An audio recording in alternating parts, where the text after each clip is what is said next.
Maulid itu ulang tahun. Bukan ulang tahun maulid itu. Bukan ulang tahun, bukan peringatan ulang tahun maulid itu. Ingat baik-baik. Kalau pakai peringatan itu pakai Id.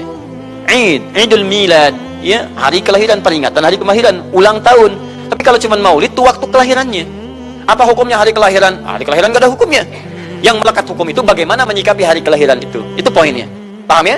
Ketika ada perbuatan melekat kepadanya, maka di situ ada hukum. Maulud itu bayinya berarti nabinya. Apa hukum maulud? Apa hukumnya nabi? Nabi yang lahir gak ada hukumnya. Jadi kalau Anda menolak maulud dengan pengertian seperti ini, maka Anda keluar dari Islam.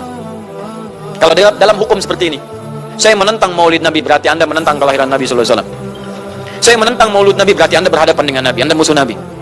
Jadi kalau Anda dimaksudkan dengan kata maulud dan maulid, Anda tidak bisa menentangnya, bisanya menerima. Saya menerima. Kenapa? Karena dalam pengertian bahasa, maulid itu artinya waktu kelahiran. Maulud artinya nabinya. Bagaimana menyikapi maulid dan maulud itu? Saya tahu nabinya dilahirkan, nabinya sudah ada. Jelas ya? Maka kemudian saya pun tahu waktu kelahirannya. Bagaimana kemudian menyikapi itu semua? Maka Masya Allah, Quran surah ke-11 tadi, 10 tadi, Yunus, ayat 57 sampai 58. Kalau sampai kemudian ke 58-nya, falyafrahu. Gembira antum. Gembira, bahagia, silahkan. Maksud tidak gembira? Nabi Isa gembira, kita tidak gembira.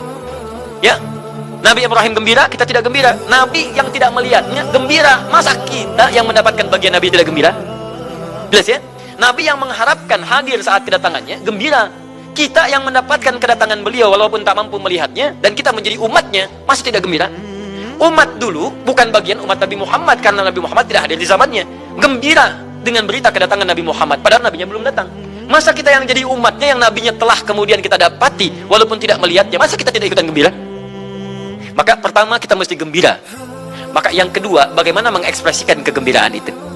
Maka contoh-contoh dari Nabi sallallahu alaihi wasallam bagaimana mengekspresikan kegembiraan dengan Nabi sallallahu alaihi wasallam itu, pertama, Nabi sendiri menyikapi hari kelahirannya dengan berpuasa di hari Senin.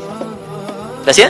Ini bagi Nabi sendiri pribadinya. Nanti jadi hukum untuk kita. Nah, sekarang bagaimana para sahabat menyikapi kelahiran Nabi sallallahu alaihi wasallam, kedatangan Nabi sallallahu alaihi wasallam, dan menyikapi keberadaan Nabi sallallahu alaihi wasallam. Bukan cuma lahirnya, tapi setiap kedatangannya. Nabi datang dari Madinah, dari Mekah ke Madinah, disambut oleh para sahabat yang ada di sana. Nabi datang dengan perang Tabuk, dari perang Tabuk disambut oleh para sahabat di sana. Tala al-badru alaina min thaniyatil wada'i wajib syukru alaina mada'alillahi da'i.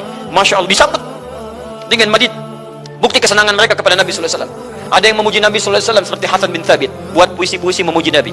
Seperti Zuhair bin Abi Salma, tadinya musuh Nabi, begitu masuk Islam memuji Nabi sallallahu alaihi wasallam. Ada yang lagi kemudian menghormati Nabi dengan kedatangannya, dengan mengikuti Nabi kemanapun. Nabi mencontohkan, amalkan. Nabi mengajarkan, ikuti.